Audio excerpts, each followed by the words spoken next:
दोस्तों, वंदे मातरम।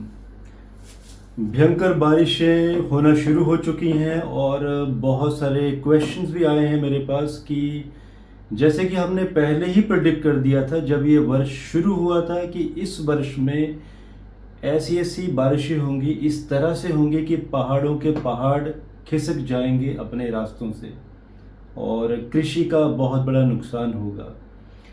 कुछ क्वेश्चंस भी हैं कि आगे और कितना हो सकता है और ये जो बारिशें इतनी तेजी से चल रही हैं पूरे भारत में, आखिर ये सिलसिला कब तक चलेगा और या कोई और कुछ भयंकर तो नहीं होने वाला है। देखिए, पहले तो मैं ये कहूँगा कि आज 9 जुलाई शाम को अराउंड 5 बजे ये मैं वीडियो बना रहा हूँ आप लोगों के लिए। ये सुबह मिलेगा आपको 10 जुलाई को और मेरे पास अभी माइक्रोफोन नहीं है, घर से बना रहा हूँ, तो हो सकता है थोड़ा सा साउंड में नॉइस का इशू भी आए। जो भी अभी ये हो रहा है इसे आप एक ट्रेलर की तरह समझें। अभी तक बारिशें जो होनी है और जो कुछ और मैंने डी कोड किया है वो अभी तक हुआ नहीं है। जैसे कि आज ज्योतिष के स्टूडेंट्स के लिए भी मैं थोड़ा सा इसको एक इंटरेक्टिव सेशन बनाना चाहता हूं कि हम डी कोड कैसे करते हैं चीज़ों को। देखिए, पहले तो ये जानिए कि 22 जून 2023 को सूर्य देव जी शाम को 5:49 पर आर्द्रा नक्षत्र में ट्रांजिट करते हैं। आर्द्रा मतलब राहु का नक्षत्र। हर वर्ष ये स्थिति बनती है मिथुन राशि पे। जब भी सूर्य देव जी 6 डिग्री 40 मिनट पर आते हैं तो आर्द्रा नक्षत्र का प्रथम चरण शुरू होता है और बुध का ये नक्षत्र है, ये राहु का नक्षत्र है, और राहु जब इस नक्षत्र में ट्रांजिट करेंगे अपने में तो बारिशों का एक सिलसिला यहाँ पर शुरू हो जाता है। बरसात की प्रेडिक्शन और कृषि की प्रेडिक्शन यहीं से ही दी जाती है। अब सूर्यदेव जी आते कब हैं, किस लग्न में और बाकी ग्रहों की क्या स्थिति है, उस स्थिति पर निर्भर करता है कि बारिशें किस डायरेक्शन में, किन क्षेत्रों में कितनी होंगी और क्या क्या तबाही मचेगी।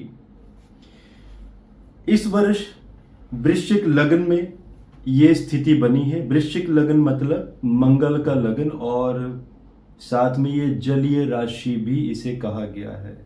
अब इसमें यह देखा जाएगा कि लग्नेश कहाँ पर बैठे हुए हैं, जो कि स्वयं चर राशि में चले गए हैं और वो भी कर्क राशि। अश्लेषा नक्षत्र को उन्होंने प्रभावित किया है। लग्नेश मंगल जो कि अश्लेषा नक्षत्र में, मंगल एवं चंद्रमा साथ में, चंद्रमा भी यहां पर अश्लेषा नक्षत्र की ही है, साथ में शुक्र। चंद्रमा तो वैसे भी जलीय प्लैनेट है और शुक्र भी जलीय प्लैनेट है, तो तीनों का कर्क राशि में होना, एक जल तत्व राशि में होना, और वो भी तीनों ने ही बुध के अश्लेषा नक्षत्र को पकड़ा है। अश्लेषा नक्षत्र नागलोक का नक्षत्र भी माना जाता है। इसके बारे में मैं अभी व्याख्या करूंगा कि ये क्या इंडिकेशन दिखाई दे रहा है। इसके साथ सूर्य देव जी जो कि आर्द्रा नक्षत्र में, मिथुन राशि में, और कौन सा घर, अष्टम घर, नॉर्थ का ये डायरेक्शन बनता है और मिथुन राशि वैसे भी पश्चिम की है, तो नॉर्थ और पश्चिम में एक भयंकर तबाही, क्योंकि नववांश कुंडली ये इंडिकेशन दे रही है। पहले तो क्वेश्चन आता है कि तीनों प्लैनेट्स चंद्र, शुक्र और मंगल कर्क राशि अश्लेषा नक्षत्र को प्रभावित कर रहे हैं। तो अश्लेषा नक्षत्र नागलोक का मतलब यहाँ पर नागों का पृथ्वी के बड़े बड़े कूपों से बाहर निकलना, और ऐसे भयंकर नाग जिसे पहले मानव जाति ने नहीं देखा हो। दोस्तों, ये प्रेडिक्शन आप नोट कर लीजिए। अभी कुछ ही दिनों में 18 जुलाई के बाद आपको ऐसी ऐसी न्यूज देखने में आएंगी कि भयंकर कोबरास, और वो भी 2 मुंह वाले कोबरास, जो आगे और पीछे दोनों जगह पे मुंह है और फ्रंट में भी 2 जगह पर उनके चेहरे दिखाई देते हों, या 3 मुखी नाग, ऐसे नागों के भी आप लोगों को दर्शन होंगे। और क्यों होंगे, इसके भी कारण है।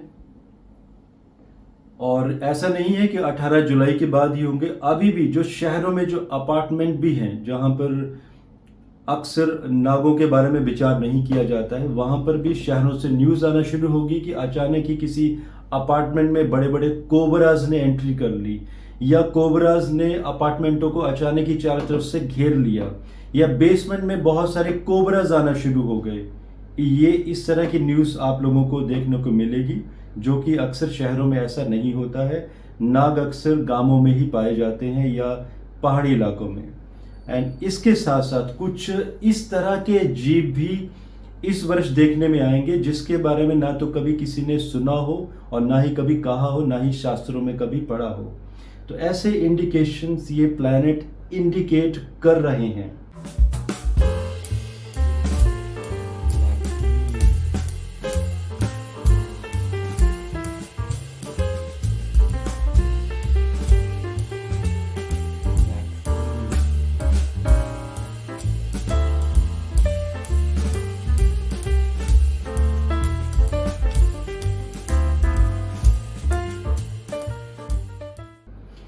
अब सांपों के बारे में और कोबरास के बारे में, अजगर के बारे में मैंने ये क्यों यहाँ पर डिकोड किया है, क्योंकि एक तो शनिदेव जी कुंभ राशि जो कि 17 जनवरी 2023 को ट्रांजिट हुआ था, और 17 जून को, देखिए 17 जनवरी को ट्रांजिट हुआ था और 17 जून को वक्री हुए थे। तो 17 जून को वक्री होना और शनि देव जी जो कि कुंभ राशि मतलब कुंभ जल से भरा हुआ घड़ा, ये खुद एक इंडिकेशन है कि भयंकर बारिशों से तबाही। और शनि देव जी की तीसरी नीच दृष्टि गुरु और राहु के ऊपर जो कि चंडाल योग बना हुआ है। तो ये इंडिकेट कर रही है कि गुरु राहु जो कि पूर्व दिशा के स्वामी है, पूर्व में भयंकर तबाही, पूर्व के जैसे कि इलाके मान के चलिए बंगाल, मेघालय, मिजोरम, कोहिमा, आसाम, अरुणाचल प्रदेश और बाकी जो भी ईस्ट की स्टेट हैं, आप खुद भी लिस्ट कर लीजिए। इन स्टेट्स में भयंकर तबाही मचेगी, और लेकिन कुछ एक राज्यों में, कुछ एक क्षेत्रों में बारिश नाम मात्र की होगी, वहां पर सूखा भी पड़ेगा। और इस तरह से ये बारिश होगी कि पहाड़ों को उखाड़ कर ले जाएगी, पहाड़ अपनी दिशा तक बदल देंगे। जो पहाड़ पहले अपनी स्थिति पर बने हुए थे उनका नाम और निशान खत्म हो जाएगा। सिमिलर स्थिति नॉर्थ में भी दिखाई देती है, क्योंकि नॉर्थ में लग्नेश का जल राशियों में चंद्र, शुक्र और मंगल साथ में होना, वो भी 9th हाउस में।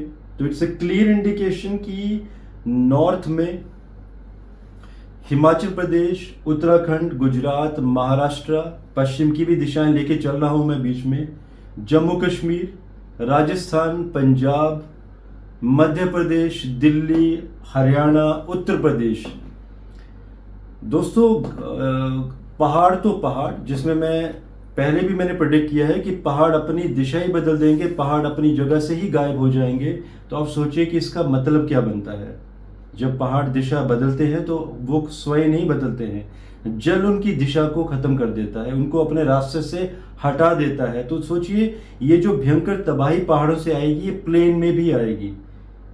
तो प्लेन में जो लोग ग्राउंड फ्लोर और फर्स्ट फ्लोर में रह रहे हैं वो सचेत रहें, क्योंकि इस वर्ष इस बरसात में जो पानी भरेगा ये फर्स्ट फ्लोर को भी टच करेगा। तो सोचिए ग्राउंड फ्लोर्स का क्या होने वाला है। अब बात आती है कि सांपों के बारे में, अजगर के बारे में मैंने ऐसे क्यों कहा है कि ये अचानक ही धरती से भयंकर कोबरास बाहर आएंगे, क्योंकि इस 18 जुलाई, 17 जुलाई, 18 जुलाई कुछ भी मान लीजिए, एक ऐसे योग बन रहे हैं 17-18 जुलाई 2023 को कि कोई भयंकर भूकंप का इंडिकेशन और नागलोक में ऐसी कोई हलचल होती हुई दिखाई दे रही है। ये आश्लेषा नक्षत्र उसको प्रभावित कर रहा है कि नागलोक के निवासी अचानक ही पाताल लोक से बाहर आएंगे और अपना भयंकर रूप भी धारण करेंगे, मानव जाति को कष्ट पहुंचाने की भी कोशिशें करेंगे, क्योंकि वहां पर वो स्वयं बहुत ज्यादा परेशानी में चले जाएंगे, क्योंकि उनको धरती के अंदर वाइब्रेशन सुनाई देंगी कंपन की, जो कि एक भयंकर भूकंप की तरफ इशारा करती हैं। सो ये एक मैंने डिकोड किया है। और दूसरा कि कुछ ऐसे जीव जंतु जिन्हें पहले ना देखा गया हो, ऐसे भी कुछ जीव जंतु अचानक ही आपके सामने आएंगे। और अब आती है बात कि ये सिलसिला कब तक चलेगा और भयंकर बारिशें आखिर शुरू कब से होंगी जो ज्यादा होंगी, क्योंकि अधिक मास स्टार्ट हो चुका है।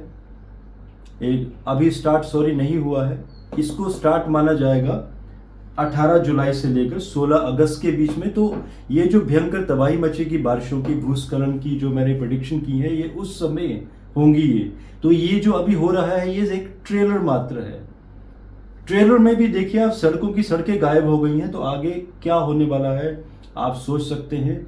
ये वीडियो सिर्फ डराने के लिए नहीं है दोस्तों, आप लोगों को मेरा डराना कार्य नहीं है, बल्कि आपको आगाह करना है कि आप कहीं पहाड़ी इलाकों में रहते हैं या प्लेन में ग्राउंड फ्लोर फर्स्ट फ्लोर में रहते हैं, और अगर आपके घर जैसे कोठी सिस्टम वाले होते हैं, अगर आपकी मनियाद कच्ची है तो थोड़ा सा संभल कर रहें आप अपने, ताकि घरों को बचा सकें।